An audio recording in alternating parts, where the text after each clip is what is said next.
Hello, all you tiger hunters out there looking for the next latest and greatest quality deals in the slip joint world. That's right, we got a Kershaw for you.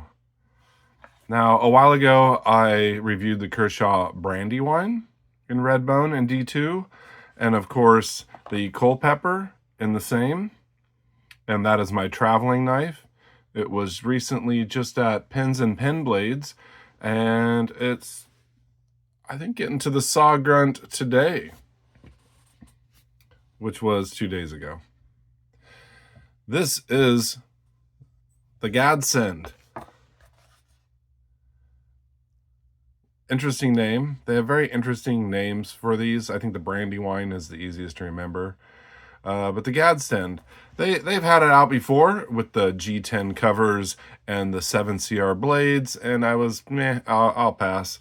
I was really into these Redbone covers and D2 blades because I thought very similar to what Rosecraft is producing. These are very extremely nice quality center blades. They actually come with polished back springs like Case does. Awesome, no gaps. Fit and finish is really nice. This is my brandy wine, by the way. I gave one away for my 1,000 subscriber giveaway. But yeah, I picked up, of course, the Culpeper first, and I'm not even a huge Stockman fan, but this is a really nice Stockman and very unique spay blade on it. I've showed it before. You can check out my videos. I think this was like $18. Redbone and D2 steel. That's like a third of the price of what Rosecraft is selling their knives for now. And it has brass liners. If you like brass liners, it's not all one piece. They do recess the blades, but we're talking about this mini trapper. It is 3.5 inches closed. I want to verify that here. It's kind of a rounded, roly-poly little thing. Yeah, 3.5 inches. Boy, I should have a case mini out here to compare it to. Now, they have come out with the browned jig bone with copper bolsters. Here's a Redbone case to compare it to. And I really am a fan of the smooth bone and Redbone. I want to get in there. You can see the Kershaw Flying Squirrel Shield. Now this bone, it's almost like a burgundy purple. I wouldn't call it purple, Byron, don't you worry. It's not purple, but compared, you can see, it's got some really cool, it's just a deep kind of almost a wine red, hence I think the brandy wine. You can see that my brandy wine is actually a little lighter. I have a theory though. I think bone kind of does lighten up as it's been exposed to the elements and air, because this was really dark when I first got it. And then this is extremely dark. But yeah, like a red wine color. And when I sent my traveling knife out, initially I was hoping channels who had Rosecraft Redbone. Now this is a second, and so this side is not their standard. I wanted them to compare it. Well, I can do that now. So this is the apple red, candy apple red by Rosecraft, which is much lighter. You can see the difference here. I just wanted to do a comparison. So very different Redbone.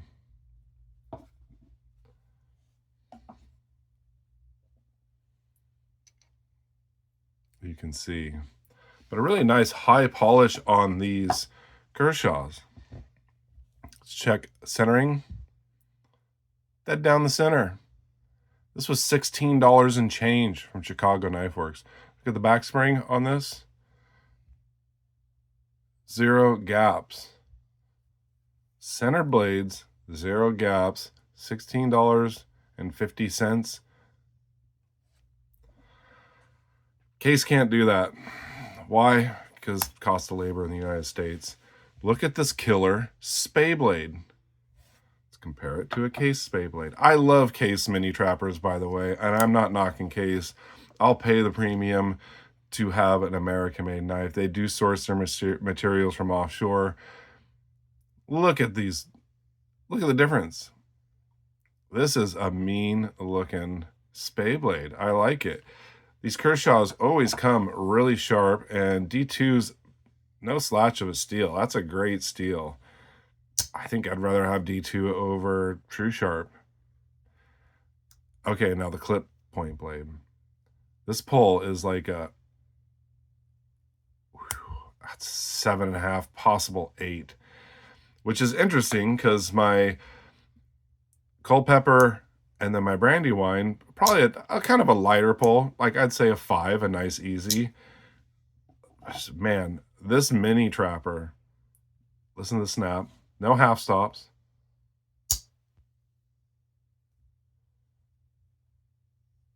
Same with the spay. I'd say that might be an 8 pull.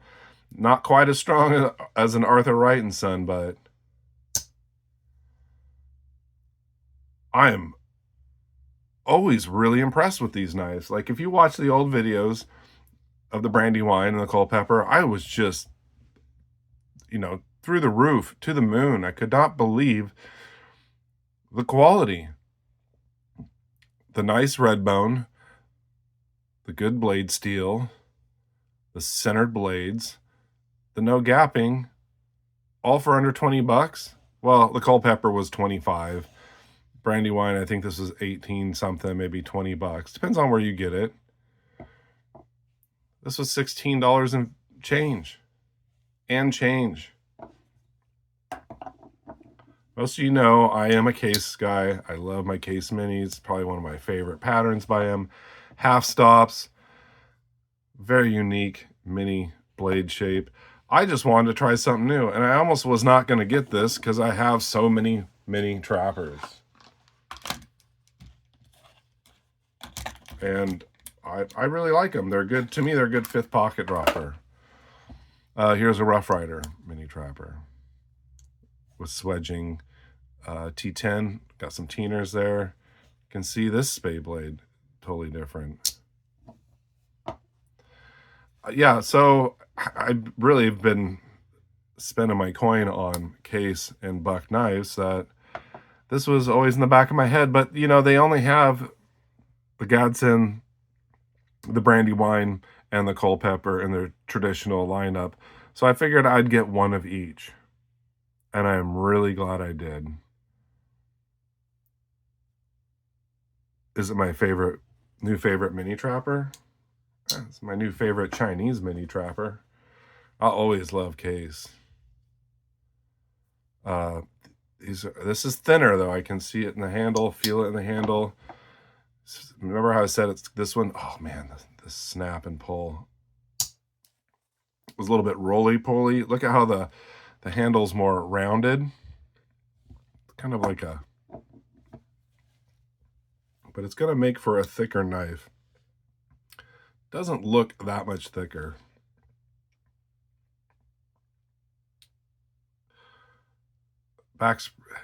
Back springs and everything, it's about the same. I just think there's more swell in the cover here and the handle, which feels really good in the hand. Now, I didn't even show the blade.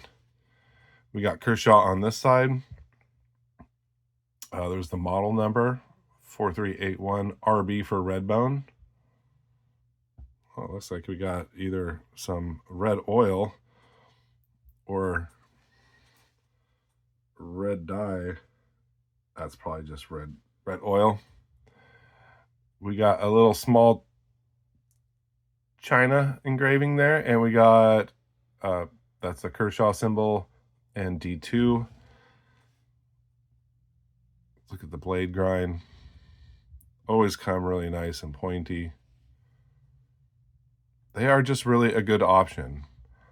If you don't mind Chinese knives, which I do not. Now, there's no swedging on this, which is kind of cool. A lot of people don't like swedging. I have a lot of American knives. I have a lot of case. I have a lot of buck. Every once in a while, though, I like Rosecraft. I like Rough Rider. I do not mind the Chinese knives. My theory is we might as well get them at the deals we can, because who knows how long this is going to last. Who knows? And back in the day, nobody liked the knives made in Japan, and now they're pretty sought after. And it's the same thing with old motorbikes. Nobody liked the old Japanese motorbikes, and now they're the bee's knees, or they used to be. Now everybody wants a Ducati, which I don't want to get into that. A lot of Ducati parts are made in China. I digress. So if you like a knife without sweating, high quality materials, no half stops, and a great pull, you're going to absolutely love this. I know a lot of people are not into trappers because of the giant spay blade. This is a really cool one. Now, it does look like it sticks up a lot because it's a unique blade shape. So let's see how that feels in the hand. You can kind of feel it in the back of the knuckle a bit. Not bad. It is a smaller knife. The handle does swell a bit, so the grip is really nice. But that's not your stereotypical spay blade. They have been doing interesting things that other manufacturers haven't. Like this spay blade on the Brandywine. That's a darn good looking spay blade if I've ever seen one also. So very cool. If you like a medium-sized stockman, Brandywine is a very good option. If you like mini trappers and you don't mind made in China, which is interesting because there's a lot of Kershaws that are made in the USA. But this is specifically a Chinese one. Or you just want a good, well-built mini trapper that you can use and abuse and not worry about it. This is a nice knife. I wouldn't want to drop it or anything. Under $20, you cannot go wrong. Like I said, Rosecraft's getting into the 60s, $60 range. That's one of the reasons why I've been buying more case knives, because when I can find a case trapper for $50, I'm like, that's cheaper than a Rosecraft. And it's made in the United States, which is really nice added bonus. Look at that blade centering. I didn't check for left-right blade play. 0. Flush in the open position. Flush in the closed position. 0 blade play. Flush in the open position. Yeah, keep your fingers away from this one. It'll bite you. The pins feel really flush. I barely feel that line there. I wouldn't call that a quality issue. But these were the first budget-friendly knives that I noticed that had a high polished back spring like Case does. Have not seen anybody else do that. Well, this video is getting long. I wish I had a scale. It does feel heavier than the Case, not by much. Very unique trapper. I'm going to call this one Roly Poly. Look at that. My Case sits nice and flush. This one rolls around. But I do like that. That's kind of a nice contoured handle. And one last look at this bone. I love, you can see the detail in there. They all come different. I'd call this a dark red bone. For sure. Well, thank you for joining me. You guys stay sharp, be kind, and take chances. Have a great day.